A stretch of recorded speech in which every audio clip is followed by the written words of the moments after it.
मुझसे भला बेहतर कौन जान सकता है अतिक्रमण का हाल। पूरा का पूरा जो एडमिनिस्ट्रेशन है वो बर्बाद हो चुका है। हमारे पास बेहतर मंत्री नहीं थे, हमारे पास बेहतर लोग नहीं थे, हमारे पास बेहतर विधायक नहीं थे, क्योंकि हमने धर्म के नाम पर वोट दिए, क्योंकि हम जाति के नाम पर वोट देते हैं, क्योंकि हम पाकिस्तान के नाम पर वोट देते हैं, इसलिए आज हमारी हालत ये है। 25 से 30 वाले में तो कुछ ऐसा उथल पुथल नहीं होगा, लेकिन आगे क्या होता है पता नहीं। जो हमारा जो गोल था यूपीएससी, वो हम कभी भूल नहीं सकते। IAS आपको बनना है कि थॉट चेंज? हाँ, एकदम अभी भी बनना। देखिए, थॉट चेंज नहीं हो सकता, ये कंफर्म है, इसमें कोई चेंज कभी होगा ही। सम्राट चौधरी मुख्यमंत्री है बिहार में, तो वैसे भी कभी भी स्टेबल सरकार तो रही ही नहीं। कि अतिक्रमण हटना चाहिए या फिर जो काम सम्राट चौधरी कर रहे हैं वो सही है या गलत है? जो माननीय मुख्यमंत्री जी वो जो भी कर रहे हैं बेहतर ही कर रहे होंगे अपने हिसाब से। सम्राट चौधरी के मुख्यमंत्री बनते ही सीओ जो और आरओ वो वापस हड़ताल ले लेते हैं। नमस्कार, आप देख रहे हैं देशवाणी। मैं आपकी दोस्त, आपकी होस्ट बबीता मिश्रा। आज हम जिस शख्स की बात करेंगे वो शख्स परिचय के मोहताज नहीं है और एक समय वायरल सेंसेशन हमारे साथ सोनू, वायरल बॉय, जो बिहार का एक बच्चा जिसने शिक्षा मांगी, नीतीश कुमार के आंखों में आंख डालकर कहा मुझे शिक्षा चाहिए। हमारे पिता शराब पीते हैं और आज वो बच्चा एलन कोटा में पढ़ रहा है। सारी चीजों की जानकारी हम सोनू से लेंगे और सोनू का सफर कैसा है अब तक का जानने की कोशिश करेंगे। वायरल बॉय सोनू हमारे साथ जुड़े हुए हैं। सोनू, कैसा लग रहा है? बहुत अच्छा। कहाँ हो? अभी राजस्थान कोटा। राजस्थान कोटा में आपकी पढ़ाई कैसे चल रही है? सब सही चल रहा है, एवरीथिंग इज फाइन। जो एकेडमिक जो है 10th क्लास का वो भी बेहतर चल रहा है, एक्स्ट्रा करिकुलर्स भी बेहतर चल रहे हैं, एवरीथिंग इज फाइन।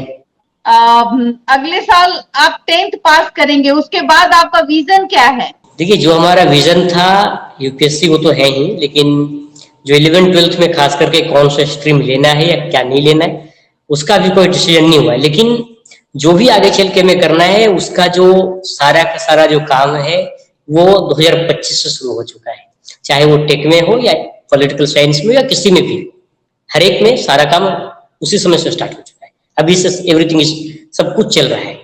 सब कुछ चल रहा है। मन लग रहा है एलन कोटा में? हाँ, आनंद में जगह ये तो। बहुत बड़े लग रहे हो, बहुत बड़े हो गए हो। एक छोटा सा बच्चा आज सालों से एलन कोटा में पढ़ रहा है, सपना पूरा हो रहा है। हाँ, जो हमारा जो गोल है, जो हमारा जो मिशन है कि भाई हमें बेहतर करना है, लोगों के लिए हमें बेहतर करना है, वो सब चल रहा है। और खास करके जो हमारा ड्रीम है यूपीएससी है, उसके तरफ तो हम बढ़ ही रहे हैं। IAS बनना है, IAS आपको बनना है कि थॉट चेंज? हाँ, एकदम अभी भी बनना है। देखिए, थॉट चेंज नहीं हो सकता उसके बीच में कुछ डिफरेंट चीजें आ सकती है, लेकिन जो हमने बोला था कि भाई हमें यूपीएससी करना है, हम उसके तरफ आगे बढ़ेंगे और उसका जो अटेम्प्ट यूपीएससी जरूर देंगे, ये कंफर्म है, इसमें कोई चेंज कभी होगा ही। उसके बीच में भले ही टेक में बेहतर हो जाए, पॉलिटिकल साइंस में कुछ हम बेहतर कर ले, लेकिन हमें जो हमारा जो गोल था यूपीएससी वो हम कभी भूल नहीं सकते, वो जो है रहेगा ही रहेगा और उसमें हम लोग जो है काम करेंगे। अच्छा, आपको पता होगा कि आप तो राजस्थान कोटा में हैं, लेकिन जिस तरीके से हाल के दिनों में आपने देखा होगा नीट छात्राओं पर बहुत बड़ा एक पहाड़ टूटा है और कहीं ना कहीं एग्जाम कैंसिल हो गया है पेपर लीक के वजह से। इसको आप कैसे देखते हैं सोनू? देखिए, ये तो जो है नेशनल टेस्टिंग एजेंसी का प्रॉब्लम है और मुझे लगता है कि लापरवाही तो सबकी है, जो भी उस पूरे सिस्टम में इन्वॉल्व है, फ्रॉम ऑलमोस्ट एवरी पर्सन, हर एक इंसान की लापरवाही है, सिटीजन्स की भी लापरवाही है, क्योंकि सिटीजन्स अगर स्ट्रिक्ट रहते, सिटीजन्स ने अगर एजुकेशन के लिए भी शायद अगर प्रोटेस्ट किया होता, ये प्रोटेस्ट तो छोड़िए, अगर आवाज उठाई होती स्ट्रिक्ट तरीके से, जिस तरीके से हम कास्ट के लिए आवाज उठाते हैं, जिस तरीके से जब क्रीमी लेयर का फैसला आता है तब हम पूरे भारत को जो हम बंद कर देते हैं, उसी प्रकार अगर शिक्षा को बेहतर करने के लिए, शिक्षा के कंटेंट को बेहतर करने के लिए और इस पूरे व्यवस्था को बेहतर करने के लिए अगर हम बेहतर तरीके से अगर हम प्रोटेस्ट करते, प्रोटेस्ट नहीं, मैं कहूंगा अगर हम अपनी बातों को रखते, सरकार के समक्ष रखते, सरकार पर एक प्रेशर बनाते, तो मुझे लगता है सिर्फ नीट की बात नहीं कर रहा हूँ, पूरे सिस्टम की बात कर रहा हूँ, क्योंकि नीट इज अ इंसिडेंट, ये एक इंसिडेंट है, ऐसे हजारों इंसिडेंट हो चुके हैं। तो उन सभी को फिक्स करने के लिए मुझे लगता है कि अगर हम सरकार को, एक सरकार की बात नहीं है, हर एक सरकार की, अगर हम हर एक सरकार पर बात को कहते कि भाई आप बेहतर तरीके से शिक्षा पर काम करिए, शिक्षा का जो शिक्षा मंत्री जो होंगे, बेहतर से बेहतर मंत्री को आप वहां पर अपॉइंट करें, तो मुझे लगता था सिचुएशन जो है बेहतर होती। लेकिन क्योंकि हमने धर्म के नाम पर वोट दिए, क्योंकि हम जाति के नाम पर वोट देते हैं, क्योंकि हम पाकिस्तान के नाम पर वोट देते हैं, इसलिए आज हमारी हालत ये है, और ये तो एक्सपेक्टेड होना चाहिए। एक और बात कि इससे जो छात्र है उनका मनोबल कितना टूटता है?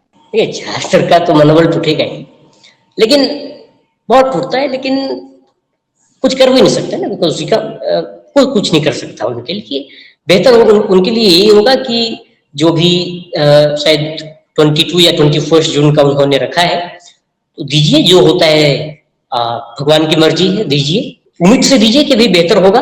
पॉजिटिव सोचना, नेगेटिव तो सोचना ही नहीं है कंप्लीटली तरीके से। आपने शिक्षा मांगी थी, सीएम नीतीश कुमार उस वक्त के मुख्यमंत्री हुआ करते थे, और आज बिहार का सिनेरियो बदल गया है। अब मुख्यमंत्री जो है 25 से 30 नीतीश के नाम पे कहीं ना कहीं चुनाव लड़ा गया था, लेकिन अब जो है वर्तमान में आप देख रहे होंगे कि सम्राट चौधरी मुख्यमंत्री है, तो अब आप इस पे क्या कहेंगे?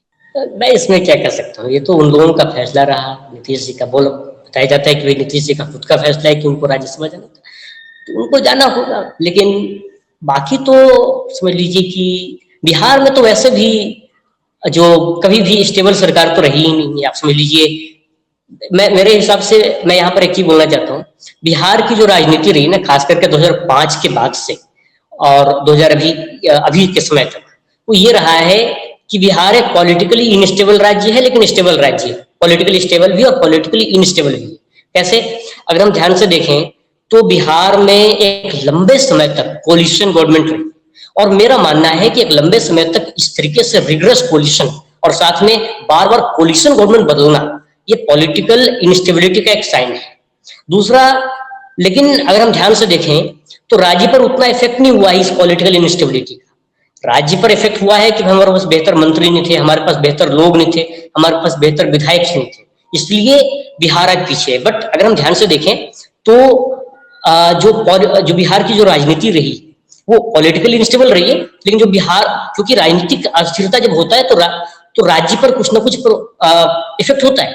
लेकिन अगर हम ध्यान से देखें तो राजनीतिक अस्थिरता का कोई प्रभाव राज्य पर नहीं हुआ है, तो हम इसलिए बोल सकते हैं कि राजनीतिक स्थिरता भी है, और ये मुझे लगता है नीतीश जी के कारण था। लेकिन अब वो चले गए यहाँ से राज्यसभा, तो मुझे लगता है अब ये शायद ये जो सिस्टम है ये टूट जाए, क्योंकि पहले तो क्या होता था, वो इधर उधर करके किसी तरीके से जो मंत्रिमंडल था उसको स्टेबल कर लेते थे, लेकिन अब ऐसा नहीं होगा। लेकिन इस सेशन में तो फिर 25 से 30 वाले में तो कुछ ऐसा उथल पुथल नहीं होगा, लेकिन आगे क्या होता है पता नहीं।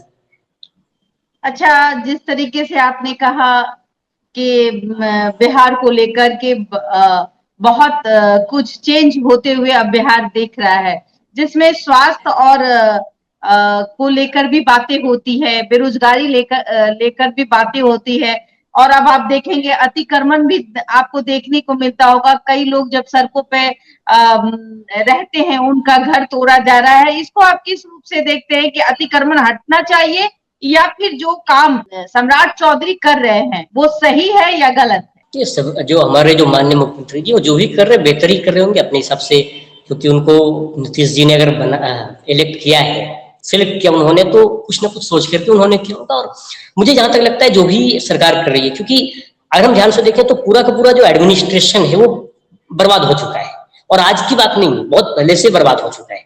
तो इस एडमिनिस्ट्रेशन में अगर कुछ भी हो रहा है तो मुझे लगता है गलत नहीं। जो भी वो कर रहे हैं एक प्रयास है कि किसी तरीके से टूटे फूटे एडमिनिस्ट्रेशन से भी कुछ बेहतर हम कर सकें, क्योंकि अगर हम ध्यान से देखें तो पूरी की पूरी व्यवस्था जो है बर्बाद हो चुका है। पुलिस को पेट्रोल नहीं मिल रहा है, not in the context of what the recent Iran and all such things, उसके कॉन्टेक्स्ट में नहीं, पहले भी जब ईरान वॉर नहीं हो रहा था तब भी जो पुलिस इंस्पेक्टर्स होते थे उनको अपने जेब से जो है पेट्रोल भरवाना पड़ता था। तो ये तो पूरा सिस्टम ऑलरेडी बर्बाद हो चुका है, इसमें आप कुछ कर नहीं सकते। लेकिन खैर फिर भी जो सरकार कर रही है बेहतरीन कर रही है, और मुझे लगता है खास करके अतिक्रमण बेहतर कर रही है। हाँ, खास करके अतिक्रमण वाला जो आपने पॉइंट बताया, खास करके जो विजय कुमार सिन्हा जी है ना, हाँ, उन्होंने जिस तरीके से अतिक्रमण में काम किया, मुझे लगता है बेहतर है। क्योंकि मेरे दादाजी जो हैं वो ऑलरेडी अतिक्रमण के विक्टिम रह चुके हैं, तो मुझसे भला बेहतर कौन जान सकता है अतिक्रमण का हाल। अच्छा, भूमि विवाद को लेकर मैं बात करूंगी। विजय सिन्हा भूमि सुधार मंत्री थे, तो आपने देखा होगा कि बहुत उस वक्त जो है कई सीओ और आरओ जो है वो हड़ताल पे बैठ गए। अब डॉक्टर दिलीप जायसवाल भूमि सुधार मंत्री बनते ही कुछ न कुछ अब जो काम रुकी हुई थी राजस्व का, वो काम अब पूरी तरीके से होगा। सारे सीओ वापस हो गए, आरओ वापस हो गए। जैसे ही डॉक्टर दिलीप जायसवाल बनते हैं वैसे वापस हो जाते हैं सारे अधिकारी। मुख्यमंत्री बनते ही, सम्राट चौधरी के मुख्यमंत्री बनते ही सीओ जो और आरओ वो वापस हड़ताल ले लेते हैं बिना किसी शर्त के। इसको आप कैसे देखते हैं? वो उनका है, उनकी पार्टी है, उनके मंत्रिमंडल, उनके, तो मुझे लगता है उससे ना हमें मतलब है ना जनता को मतलब होना चाहिए। क्योंकि उनका जो कॉन्फ्लिक्ट है उसमें वो जो भी नुकसान होगा उसकी अकाउंटेबिलिटी शायद अगर स्टार्ट लें तो बेहतर होगा।